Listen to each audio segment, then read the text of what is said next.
কবি সুকান্ত ভট্টাচার্যর কবিতা ছাড়পত্র।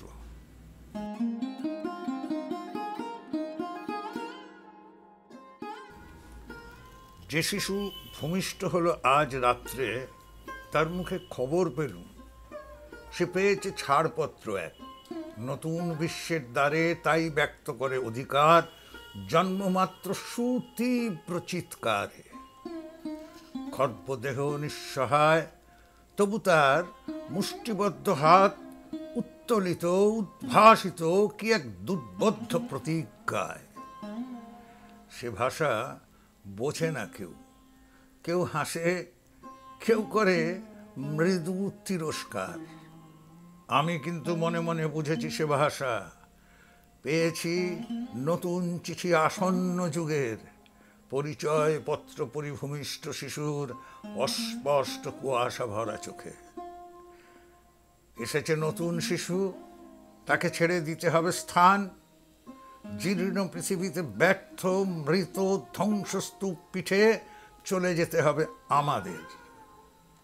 চলে যাব, তবু আর যতক্ষণ দেহে আছে প্রাণ, প্রাণপণে পৃথিবীর সরাব জঞ্জাল। এ বিশ্বকে এ শিশুর বাসযোগ্য করে যাব আমি।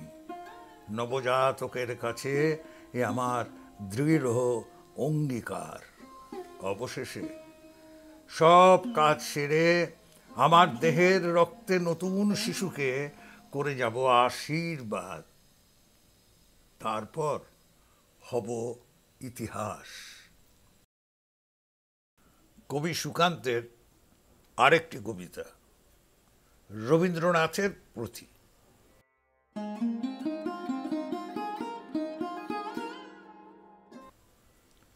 এখনো আমার মনে তোমার উজ্জ্বল উপস্থিতি।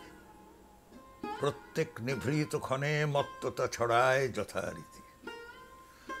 এখনো তোমার গানে সহসা উদ্বেল হয়ে উঠি, নির্ভয়ে উপেক্ষা করি জঠরের নিঃশব্দ ভ্রুকুটি। এখনো প্রাণের স্তরে স্তরে তোমার দানের বাটি সোনার ফসল তুলে ধরে।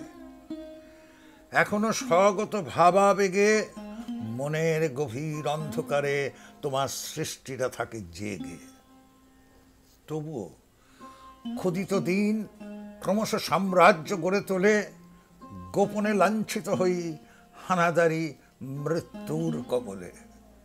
যদিও রক্তাক্ত দিন, তবু দৃপ্ত তোমার সৃষ্টিকে এখনো প্রতিষ্ঠা করি আমার মনের দিকে দিকে। তবুও নিশ্চিত উপবাস আমার মনের প্রান্তে নিয়ত ছড়ায় দীর্ঘশ্বাস। আমি এক দুর্ভিক্ষের কবি, প্রত্যহ দুঃস্বপ্ন দেখি মৃত্যুর সুস্পষ্ট প্রতিচ্ছবি। আমার বসন্ত কাটে খাদ্যের সারিতে প্রতীক্ষায়, আমার বিনীত রাতে সতর্ক সাইরেন ডেকে যায়। আমার রোমাঞ্চ লাগে অযথা নিষ্ঠুর রক্তপাতে, আমার বিস্ময় জাগে নিষ্ঠুর শৃঙ্খল দুই হাতে। তাই আজ আমারও বিশ্বাস শান্তির ললিত বাণী শোনাইবে ব্যর্থ পরিহাস। তাই আমি চেয়ে দেখে প্রতিজ্ঞা প্রস্তুত ঘরে ঘরে দানবের সাথে আজ সংগ্রামের তরে।